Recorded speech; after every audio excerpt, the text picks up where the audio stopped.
Alrighty folks, so further on the adventures on Saturday the 21st of May 2022, Federal Election Day. Here we are, Mount Jim Trapyard. Now, there's the exit race. It used to be sort of pushed together at that end. It's wide open. There's the green tub that at various times had chaff and whatnot in it. Down in there, and I'm going to zoom in the middle there. Nice big black salt lick.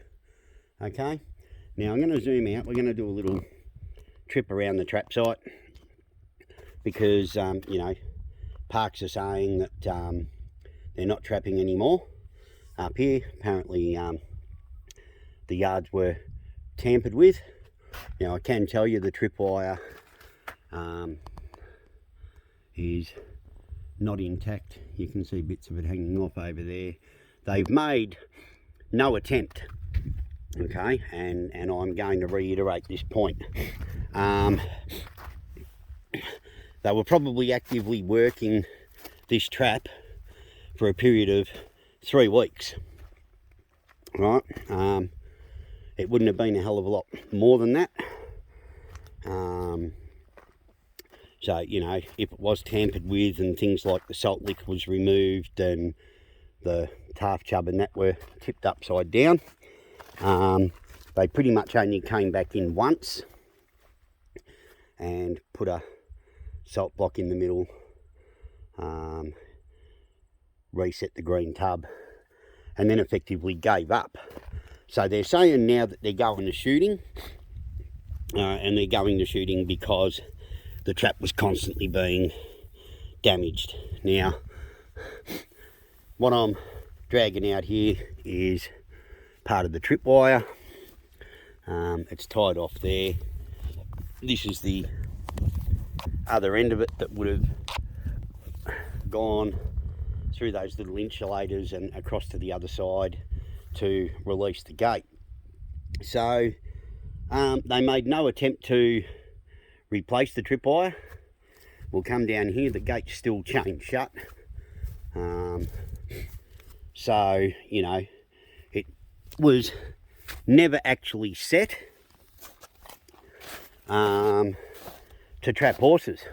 In other words, parks never actually made an attempt to trap any horses on the Bogongs. It was a ruse. It was a ploy. I believe it was deliberately done in the hope that people would come up here and, you know, remove the tripwire or remove the salt lick, because it then provided them with an excuse to go, oh, well, shooting's in our new plan, we're just going to move straight to shooting, right? It's a cop-out. Parks are lazy. I'm not having a go at the people on the ground. I'm talking the bureaucrats. I'm talking your Mcnamars and your McLaughlins and all the ones that hide in their big offices, not the people that actually come out here and get their hands dirty. The bureaucracy of parks are lazy. They have mismanaged every area of Victoria that's been declared a national park in the last 30 years or 40 years. They've gone to what they consider a reactive management program, i.e. we're not going to spend any money on anything as a preventative measure. What we're going to do is spend money only when something becomes an issue. And that even pertains to, you know, controlled burns to minimise bushfire risk.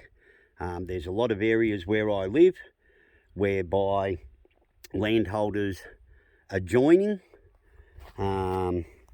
areas controlled by parks have requested on numerous times that the undergrowth be managed, be trimmed, be burnt prior to the fire season, and sadly the local guys on the ground aren't allowed to do it because the bureaucrats have moved into this reactive management phase whereby if a fire starts in there, we'll send crews in to try and put it out, but we're not going to do anything to prevent a fire from starting or getting into that area and minimising its impact. So they are lazy, as I say, deliberately, whether it be here, whether it be Barmah, whether it be Eastern Alps, and I've been hearing reports and reading some transcripts from PIAC inquiries where Mark Norman and Lily D'Ambrosio have basically said that trap yards have been pulled down in the Alpine National Park. Well, here it is for you. This is the only trap site in the Bogongs that Park's actually set up this year. They didn't set Round Plain, they didn't set any across that southern side, they didn't set any at Riders, they didn't set any at the northern end. This was the one and only trap yard. Now it's still standing. So caught out in yet another lie, Dr. Mark Norman. The trap yard was not pulled apart, it was not dismantled. Your padlock's still on the gate, and realistically you made no effort whatsoever to trap up here. You just put the word out you were going to and waited for someone to come along and remove a salt lick or take off a little bit of paracord that would have cost you all of about $4 to replace, especially the way you government mob buy your stuff. And you could have had a crack, but you're lazy, you looked for an excuse. People that want to see the Bogongs wild and free and know they're not damaging the country, unfortunately, provided you with an excuse. They did exactly what you were hoping they were going to do, so you could pull your bullshit of saying, oh, well, that's it, we have to now contract shooters and go in there.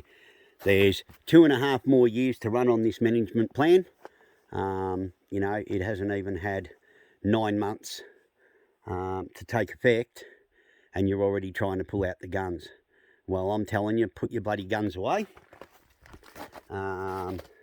and continue for the next 2.5 years. See how you go. Stop being lazy, stop taking cop-outs, stop creating excuses for yourself.